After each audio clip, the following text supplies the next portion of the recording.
So if we look at graduate education in almost any part of the democratic world, the framework for any graduate deliverable, whether it's a thesis on a master's level or a dissertation on a doctoral level, that framework has been the same, it has had the same approach for forever, for as long as we can go back. You begin by presenting a problem statement or a hypothesis or a research question, and that is one of the most empowering parts of the process, because the student gets to come up with their idea. But then, along with the chair and the committee members and a lot of other departments and institutional compliance related things, the purpose of the study, picking a theoretical or conceptual framework, or choosing a methodology to do your research is not just the student's decision. A lot of other decisions, a lot of other guidelines influence that process as well, right? So I want you to pause here and think about what is at issue here. Not saying that the process is problematic, but how can we problematize it in order to make it better? So, because once you have given that some thought, you'll realize that in the essence of a thesis or a dissertation, they are very empowering elements of the education system, because it adds a scholarly, that's why graduate education is more scholarly than undergraduate. Students might start with their idea or topic, but by the end of the work, at the end of the project, their work is influenced by guidelines of the graduate school, departmental or their collegiate research agenda, the publishing agency, most importantly, the expertise, expectations and reasoning of the committee members, who usually are the students' faculty members, which brings into question the factor of power dynamics relationship between the student and the committee members.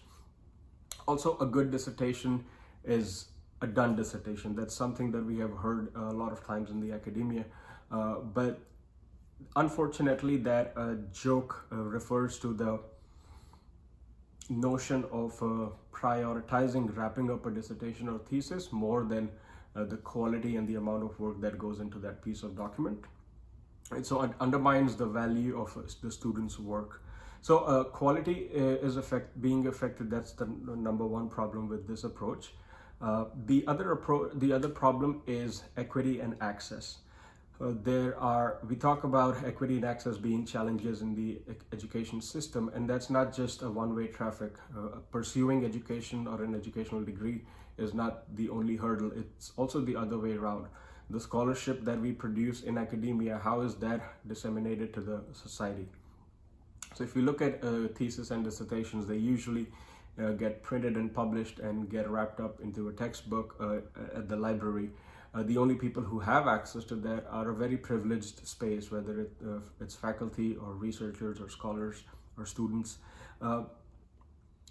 There's no work being put in to disseminate that in an easy and approachable way to the common public, to the society. So those are the two issues why we ask you in this presentation to reimagine the way graduate thesis and dissertations are approached. And we have some examples that we'd like to share with you to see how this unconventional approach is taking place in other parts of the world.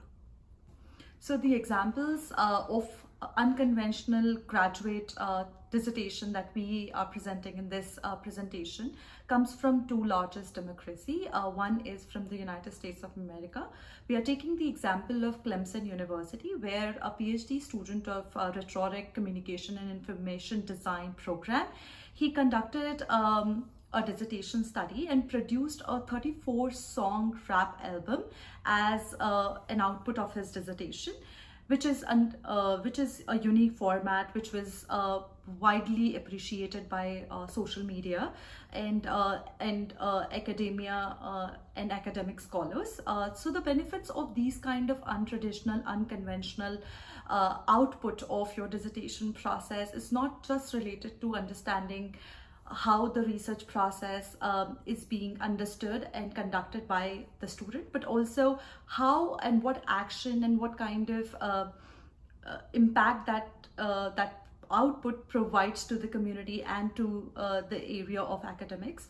The second example that we have here is from Indian Institute of Technology, Delhi, India. So this approach was facilitated by the institution itself, and it did not come from the student, but institute, they wanted and allowed STEM doctoral students to convert their dissertation into startup ventures. You will see that how India has been progressing with startup organization.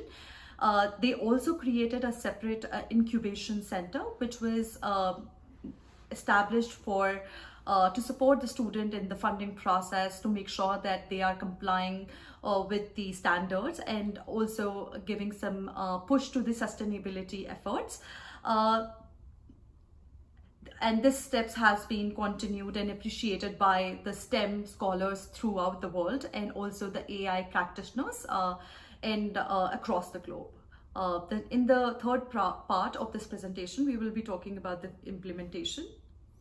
Yeah, so with both of these examples, whether it's from the United States, which is the oldest democracy in the world, or it's from India, which is the largest democracy in the world, and we focus on the democratic aspect of this because that is what the role of academia is in a civic society.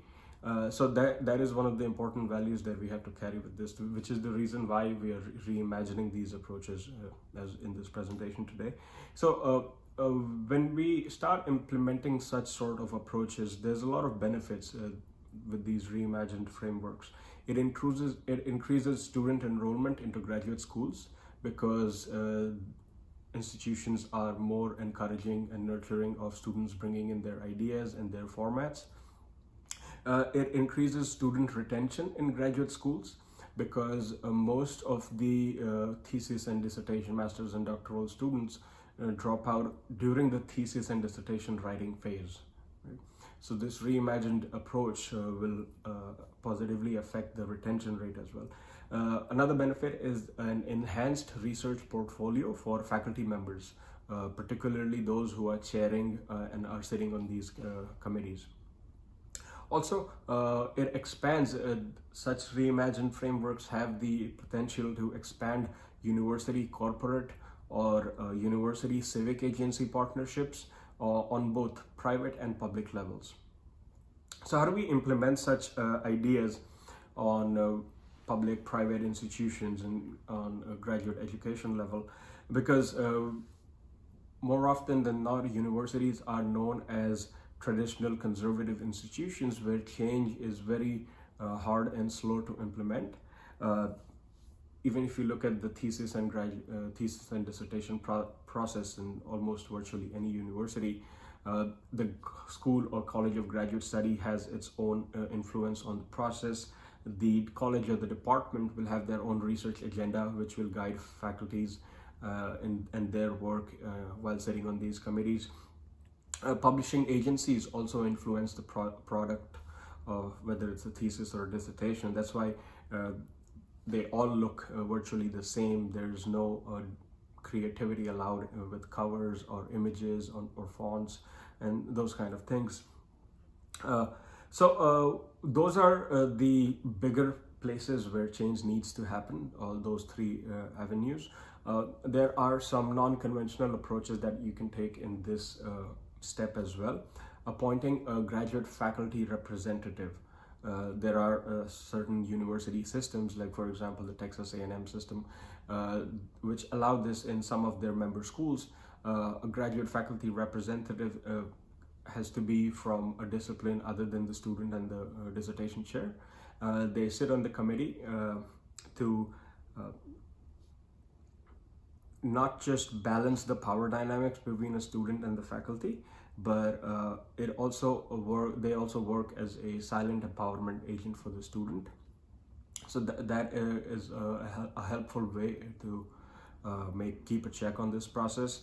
The other approach is students should be allowed and encouraged, and there should be a more formalized process in place where students can appoint external committee members from other universities and other areas if they happen to be subject matter experts on what the students are trying to pursue.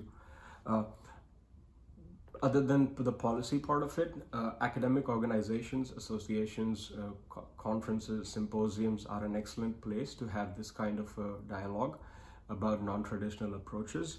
Other than that, professional development for faculty and staff members, scholars, practitioners particularly, is needed on a micro level, on a departmental level, where these conversations can be had, and can, other than the departmental or the faculty research agenda, non-traditional, non-conventional approaches could be pushed as well.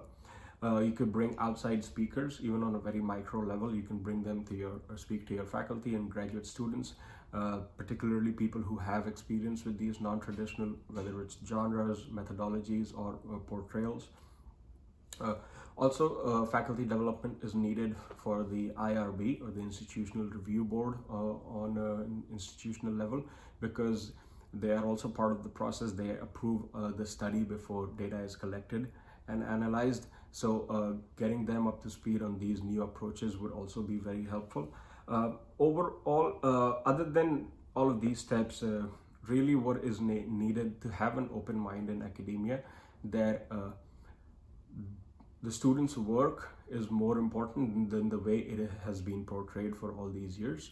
So if we are talking about, through this conference today, we're talking about reimagining graduate education, we believe that this is a critical part of where that change could happen.